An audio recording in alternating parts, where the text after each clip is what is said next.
ഇന്നത്തെ നമ്മുടെ recipe ration കടയിൽ നിന്ന് കിട്ടിയിട്ടുള്ള ഓണക്കിറ്റിൽ അരി വെച്ചിട്ട് ചെയ്യുന്ന നല്ലൊരു റൈസ് റെസിപ്പിയാണ് കേട്ടോ. നേരെ നമ്മൾ വീഡിയോയിലേക്ക് പോകാം. ആദ്യം തന്നെ അതിനായിട്ട് നമ്മളിവിടെ കുറച്ച് തേങ്ങയാണ് ചിരകിയെടുക്കുന്നത് കേട്ടോ.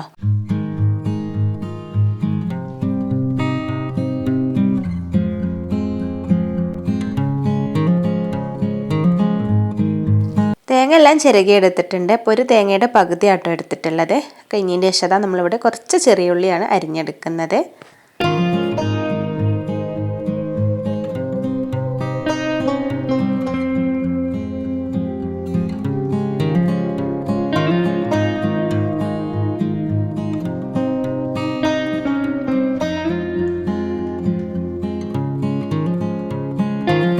ഉള്ളിയെല്ലാം തൊലി കളഞ്ഞതിൻ്റെ ശേഷം നമ്മൾ നന്നായിട്ടൊന്ന് കേക്ക് എടുക്കുന്നുണ്ട് കേട്ടോ. അപ്പോൾ ഇനി ഇത് ചെറുതായിട്ടൊന്ന് അരിഞ്ഞെടുക്കണം. അപ്പോൾ അതിന് മുന്നായിട്ട് നമ്മളിത് നന്നായിട്ടൊന്ന് കേക്ക് എടുക്കുന്നുണ്ട്. അപ്പോൾ അതാ നമ്മളെല്ലാം നല്ല രീതിയിൽ തന്നെ ഇതവിടെ അരിഞ്ഞെടുത്തിട്ടുണ്ട് കേട്ടോ. ഇനി നമ്മൾ റൈസ് എങ്ങനെ റെഡിയാക്കുന്നതെന്ന് നോക്കാം. റൈസ് റെഡിയാക്കാൻ വേണ്ടിയിട്ട് ഇതുപോലത്തെ ഒരു പാത്രം എടുത്തിട്ടുണ്ട്. അപ്പോൾ ഇതാണ് കേട്ടോ എൻ്റെ അരി അളക്കുന്ന പാത്രം. ഇതിനൊരു പാത്രം അരിയാണ് ഞാൻ എടുത്തിട്ടുള്ളത്.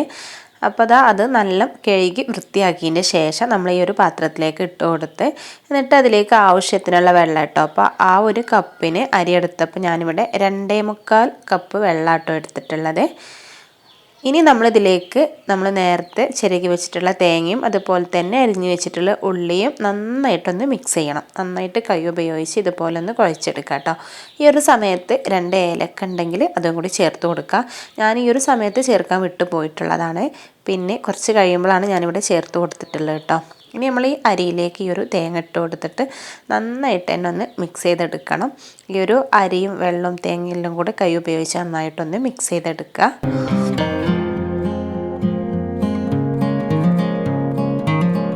ഇനി ആവശ്യത്തിനുള്ള ഉപ്പും ചേർത്തിട്ട് ഒന്നും കൂടി ഒന്ന് മിക്സ് ചെയ്യാം കേട്ടോ. അപ്പോൾ ആ ഒരു അരി മിക്സ് ചെയ്യുന്ന സമയത്തും ചേർത്ത് കൊടുത്താൽ മതി, കുഴപ്പമൊന്നുമില്ല. ഞാനിപ്പോൾ ഈ ഒരു സമയത്താണ് ചേർത്ത് കൊടുത്തിട്ടുള്ളത്. എന്നിട്ട് നന്നായിട്ടൊന്ന് മിക്സ് ചെയ്യാം.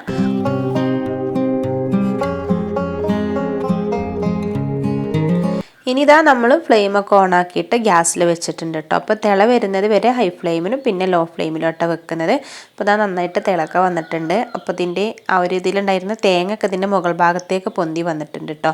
അതൊക്കെ നമ്മൾ കയ്യിലോ ചട്ടോ എന്തെങ്കിലും വെച്ചിട്ട് അതിലേക്ക് തന്നെ ഒന്ന് ആക്കി കൊടുക്കണം. ഇനി നമ്മൾ നന്നായിട്ട് ഒന്നും കൂടെ ഒന്ന് മിക്സ് ചെയ്തതിന് ശേഷം ഒന്ന് അടച്ച് വെച്ചിട്ട് തന്നെയാണ് കുക്ക് ചെയ്യണത്. ഒന്ന് പകുതി വെന്ത് വരുന്ന ഒരു സമയത്ത് നമ്മളിതിലേക്ക് മധുരത്തിന് ആവശ്യമായിട്ടുള്ള ശർക്കര ആട്ടോ എടുത്തിട്ടുള്ളത്. അപ്പോൾ ആ ഒരു കപ്പ് അരിയിലേക്ക് 1 കിലോ ശർക്കര വാങ്ങിന്ന് 2 ശർക്കര അച്ച മാറ്റിയിട്ടുള്ള ശർക്കര ഞാൻ എടുത്തിട്ടുണ്ട് കേട്ടോ. അപ്പോൾ അതാണ് ഇതിലേക്ക് മധുരം കറക്റ്റായിട്ടുള്ളത്. ആ ഒരു ശർക്കരയും തന്നെ അരിച്ചതിന് ശേഷം ചേർത്ത് കൊടുക്കുക. എന്നിട്ട് നന്നായിട്ടൊന്ന് മിക്സ് ചെയ്യുക കേട്ടോ. അപ്പോൾ ഈ ഒരു സമയത്ത് 2 ഏലക്ക ഞാൻ ഇട്ട് കൊടുത്തിട്ടുണ്ട്. അപ്പോൾ വീഡിയോ കയ്യിൽ നിന്ന് സ്കിപ്പ് ആയി പോയതാണ് കേട്ടോ. അപ്പോൾ മിസ്സായി പോയതാണ്. അപ്പോൾ നിങ്ങളൊന്ന് ശ്രദ്ധിക്കുക. ആ ഒരു ഏലക്ക ഇട്ട് കൊടുക്കണം. നല്ലൊരു ഫ്ലേവർ കേട്ടോ ഈ ഒരു റൈസിന് കിട്ടുക. ഇനി നമ്മൾ ഒന്നും കൂടെ ഒന്ന് മിക്സ് ചെയ്തതിൻ്റെ ശേഷം ഒന്ന് അടച്ച് വെച്ചിട്ട് കുക്ക് ചെയ്യുന്നുണ്ട്. അപ്പോൾ ഇടയ്ക്കിടെ ഒന്ന് ഇളക്കി കൊടുക്കണം കേട്ടോ, അല്ലെങ്കിൽ അടിയിൽ പിടിക്കും. ലോ ഫ്ലെയിമിൽ തന്നെ വെക്കാൻ പാടുള്ളൂ. ഇനി വിറകടുപ്പിൽ വെക്കുകയാണെന്നുണ്ടെങ്കിൽ ചെറിയ തീയിൽ വെക്കുക കേട്ടോ.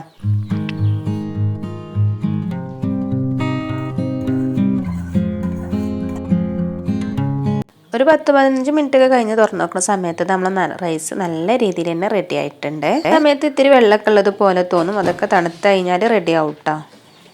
അപ്പോൾ ഇത്രയേ ഉള്ളൂ, നമ്മൾ ഈ ഒരു റൈസ് റെഡി ആയിട്ടുണ്ട്. അപ്പോൾ ഈ ഒരു അരി വെച്ചിട്ട് ചെയ്യുമ്പോൾ നല്ലൊരു പ്രത്യേക ടേസ്റ്റാണ് കേട്ടോ. അപ്പോൾ അതിന് കോമ്പിനേഷനായിട്ട് പപ്പടമാണ് നമ്മൾ എടുത്തിട്ടുള്ളത്. പുതിയൊരു വീഡിയോയുമായി അടുത്ത വീഡിയോയിൽ കാണാം.